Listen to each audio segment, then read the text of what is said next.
Okay, so for the sake of argument we have skipped the question on whether the existence of God is possible or not, so that you can make your argument. For the first couple of points I will be on the defensive for the most part.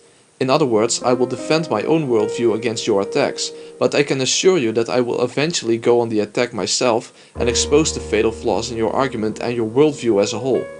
But ask me your next question now. Sai's usual follow-up question is this one. You would agree that you don't know everything, right?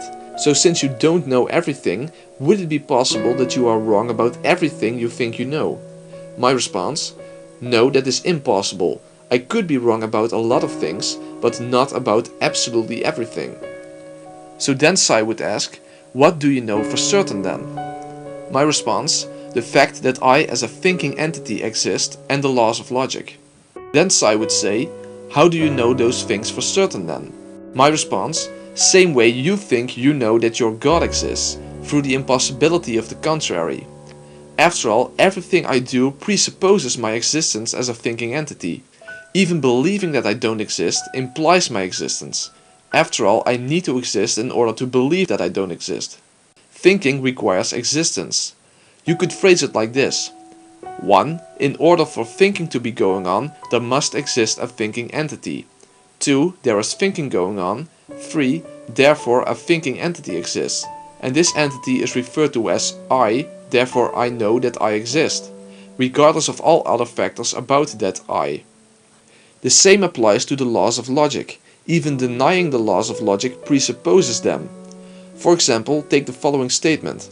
The law of identity and the law of non-contradiction are false. In order for that statement to be true, the law of identity and the law of non-contradiction must be true. In other words, denying the laws of logic is self-refuting.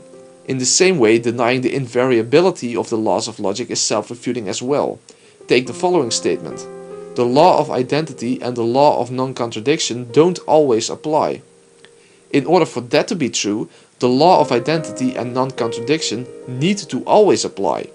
Otherwise, if they don't apply at moment X, it could be true at moment X that these laws never apply. So that's self-refuting as well. In other words, the laws of logic are self-attesting. We know them to be true due to the impossibility of the contrary, i.e., even if they are false, they are true. And even if I think I don't exist, I need to exist to think that. These are self-attesting truths. The validity and soundness of any argument requires the laws of logic to be true. Sai would then probably say, well, okay, I agree with that, but that's in the end not the point. Atheists can use laws of logic and trust them, but only because God exists. In other words, without God you cannot account for the laws of logic. You can indeed know them and use them, but you cannot account for their existence given your naturalistic worldview.